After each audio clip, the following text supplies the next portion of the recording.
नमस्कार, आप देख रहे हैं वीके न्यूज और मैं युधिष्ठिर उपाध्याय। पूरे देश में योग दिवस को धूमधाम से मनाया गया, तो वहीं पीएम मोदी ने भी अंतर्राष्ट्रीय योग दिवस के मौके पर झारखंड के रांची में योगा किया और आमजनों को संबोधित भी किया।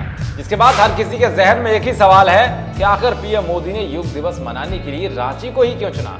तो आपको बता दें कि रांची में योग दिवस को मनाने को लेकर पीएम मोदी ने अपने संबोधन में 3 मुख्य वजह बताई। वो मुख्य वजह कौन सी है, आप खुद सुनिए।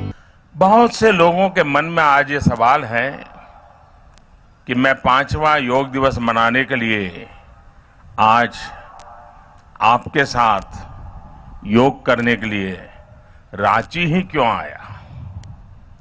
भाई और बहनों, रांची से मेरा लगाव तो है ही, लेकिन आज मेरे लिए रांची आने की 3 और बड़ी वजह हैं। पहला, जैसा कि झारखंड के नाम में ही ये वन प्रदेश है, प्रकृति के बहुत करीब है और योग और प्रकृति का तालमेल इंसान को एक अलग ही एहसास कराता है। दूसरी बड़ी वजह यहां आने की ये थी कि रांची और स्वास्थ्य का रिश्ता अब इतिहास में दर्ज है। पिछले साल 23 सितंबर को पंडित दीनदयाल उपाध्याय की जन्म जयंती निमित्त यहां रांची से ही हमने आयुष्मान भारत योजना की शुरुआत की थी।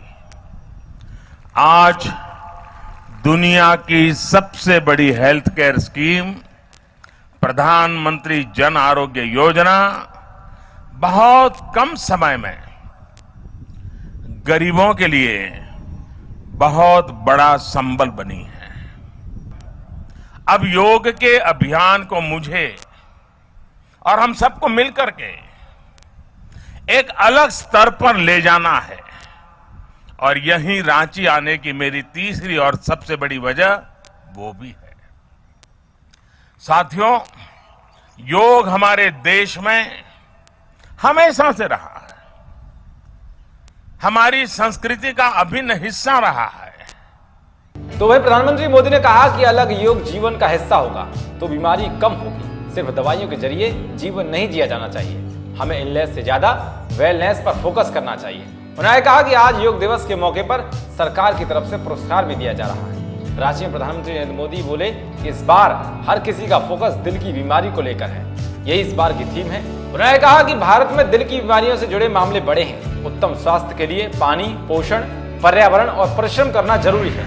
तो वहीं झारखंड के रांची में पीएम मोदी की ओर से योग दिवस मनाने को लेकर राजनीतिकारों का मानना है कि जल्द ही झारखंड में विधानसभा के चुनाव भी होने हैं। ऐसे में कयास लगाए जा रहे हैं कि प्रधानमंत्री ने इसी वजह से रांची को चुना, क्योंकि इससे पहले जब उत्तर प्रदेश में चुनाव था तो उस वक्त भी योग दिवस को पीएम मोदी ने लखनऊ में ही मनाया था। तो वहीं गृहमंत्री अमित शाह ने भी इस योग दिवस को मनाने के लिए हरियाणा के रोहतक को चुना, जिसके बाद से ही कई मायने निकाले जा रहे हैं। माना जा रहा है कि गृहमंत्री ने हरियाणा को इसलिए चुना क्योंकि 3 महीने बाद राज्य में विधानसभा चुनाव होने हैं। ऐसे में अमित शाह की राज्य में योग साधना विधानसभा साधना के तौर पर देखी जा रही है। पीएम मोदी ने योग दिवस के लिए रांची को क्यों चुना, उसके बारे में आपको ये जानकारी कैसी लगी, कमेंट बॉक्स जरूर बताएं। देश और दुनिया की तमाम खबरों को पाने के लिए देखते रहिए वीके न्यूज। शुक्रिया।